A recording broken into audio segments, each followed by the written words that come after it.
Have you heard? This bird is the word. Oh, well, everybody's heard about the bird. Bird, bird, bird. The bird's a word. Oh, well, the bird, bird, bird. Bird is a word. Terrorcon Cutthroat is the next Wave 3-figure deluxe from Power of the Primes.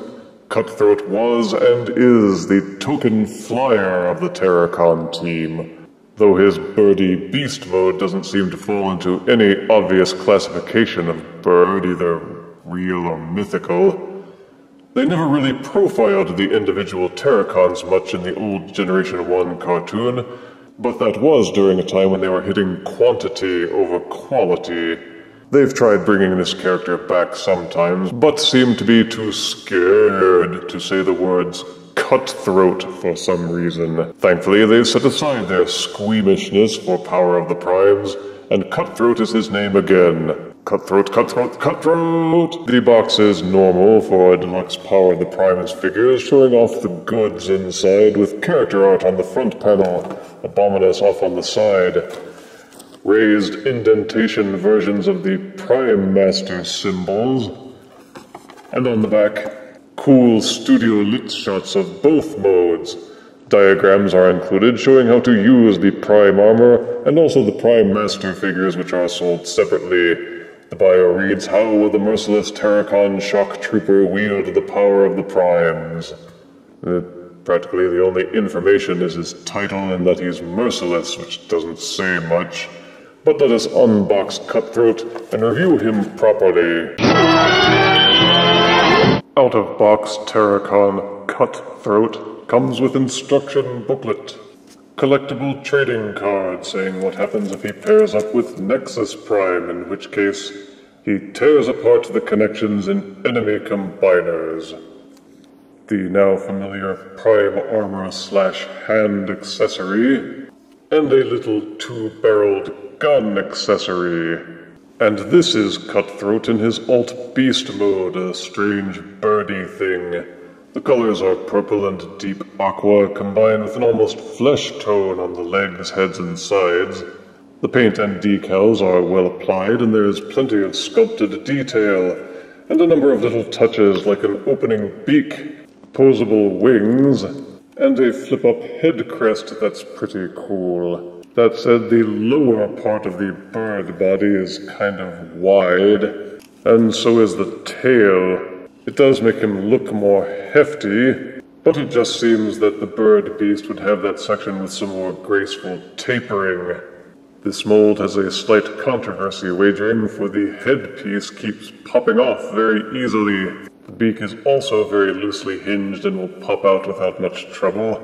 You will find yourself constantly having to put this head back on in place. They could have done a little more to make it more secure. This one's got an appointment with Mr. Floor Polish. The Prime armor accessory has these slots on the thumb sections, and these pegs on the back of Cutthroat into which you may plug and carry him as a backpack. The weapon accessory will mount into the holes at the sides for some over-the-shoulder shooting action. And there are two sets of very small pegs, one on the backs of the wings and one on the back of the bird body, into which any Titan Master or Prime Master figurine can be plugged and mounted. Whoosh! The beast mode does have some limited articulation. The wings have a swivel that will allow them to rotate outwards and inwards. There is a hinged joint here so that the wing may be posed up or down, and another rotational joint in the middle of the wing so that you may extend them outwards and inwards for birdy, flappy poses. The hind legs will rotate 360 degrees. They are also hinged at the knees. Posable talons would have been nice, but they are sadly absent. The tail will hinge backwards but leave an ugly gap, and the head, well, you can try posing the head, but be prepared to have it fall off quite a lot. I am not sure who did the quality control for this, but they seem to have been out to lunch when the testing phases for Cutthroat's bird head came up for review. You can get some nice poses out of Cutthroat, and there's some good playability, but the blocky, un-bird-like body and the hair trigger spring-off head are to his detriment. To transform Cutthroat into his robot mode, you will find that it is a similar process to with Dinobot Swoop. Rotate the tail section backwards. Rotate the beast legs inwards on themselves, and tuck them so that the talons are pointing outwards like this. Untab the bird tail section. You will find a rather familiar hinge combination.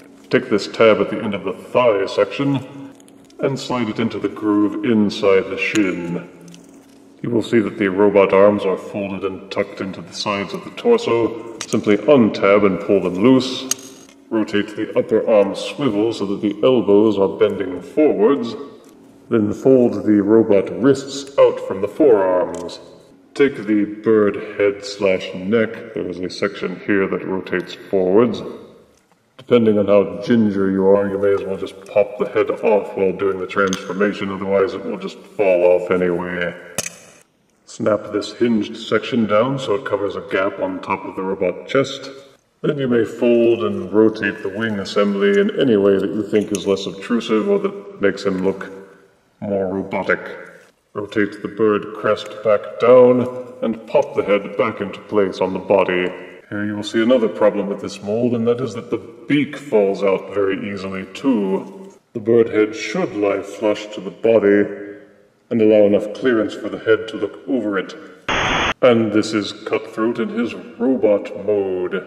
The arms and the shins are hollow, of course, which gives him a lighter, flimsier feel. The beast legs don't do anything but peg to the side of the shins, but they're folded enough out of the way that it's not so bad. The beast wings, of course, don't hide well at all, but they can be tilted and folded so they don't look any worse than the wings on a secret jet in robot mode. But they do tend to make him back-heavy and prone to toppling. These smaller holes on the backs of the wings are also meant for weapon storage with this smaller peg on top of the gun. You may plug the weapon accessory into the holes in the robot fists, or into the holes on the sides of the forearms. Ditto for the prime armor accessory. You can plug the prime armor into these two slots on the sides of the bird head to mount it to the chest, but the pegs that hold the head onto the body are so loose that it is ill-advised for you to do so. I must improve my bust. The sculpting does look good on Cutthroat, and even his robot head has a sort of bird-like hawkishness to it. There is plenty of sculpted detailing, and the paint applications are very well done, with silver highlights on the legs and talons to set it all off. Cutthroat boasts the usual articulation for a standard Deluxe in the Combiner Wars or Power of the Primes. A downside on mine seems to be that the robot head will not rotate. It is either too stiff or it was not designed to rotate at all. But the shoulders are ball-socketed for full rotation and splaying. Upper bicep swivel is included. It will bend at the elbows over 90 degrees, and the wrists will tilt in and out as part of the transformation. There is a 360-degree waist rotation, and the hips have a hinge and swivel combo which will allow for strong articulation. Upper thigh rotation is included. The knees have a wide range of bending, but there are no feet to articulate at all. But as with most Deluxes, the base of the feet and the heel spurs make him stable enough to hold his poses and maintain a decent center of balance. All other joints feel quite normal, and even the arms and elbows feel tight despite the hollow cavity for the hands. Transforming from robot mode to Gestalt arm is easiest, and again it is similar to Dinobot Swoop in terms of the placement of the arms and such. Take the robot legs and tab them back together. You may use the tail section to tab it more securely so that it holds together well. Fold the hands back into the forearm sections. You will see these grooves in the sides of the torso and these tabs at the sides of the arm. Rotate the elbows thusly, and peg the slots and groove together. Very carefully, rotate the bird head hinge section upwards, or just pop the head off and rotate the hinge independently. There is a secondary hinge section for the robot head here. Rotate it forwards, and push the robot head into this little shovel-like indentation. Put the bird head back on when it's safe to do so. Rotate the wing sections downwards so that they are folded. You will see a slot here and a tab here. Rotate the wings so that the tab and the groove join together and push in place. Rotate out the combiner port, and depending on whether or not you make him a left or a right arm, rotate the waist joint appropriately. Transform the prime armor accessory into a hand, and jam it into the base. As an arm, he boasts the normal articulation with the rotating peg for the shoulder. Through the robot hips and knees, he has a double-jointed elbow. And of course, you may rotate the hand in any direction that you wish.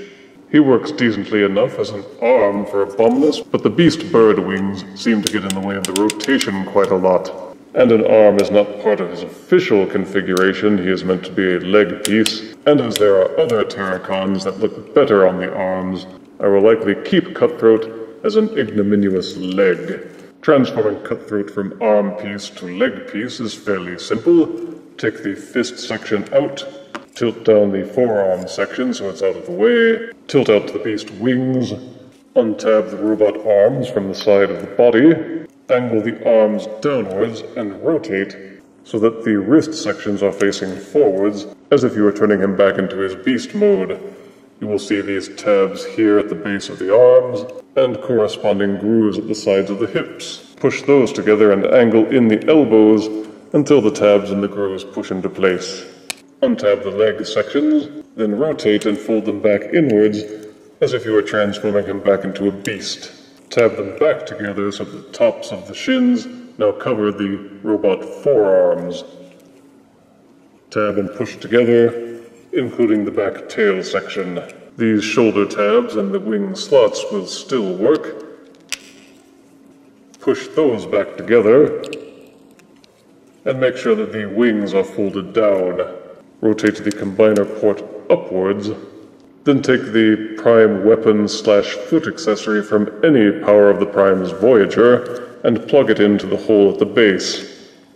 As a leg, he is different.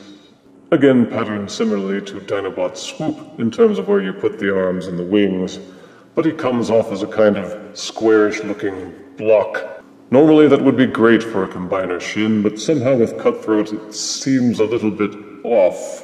In any case, he plugs well into Abominus and looks good as a shin piece, and it is likely that I will keep him in this form until further notice.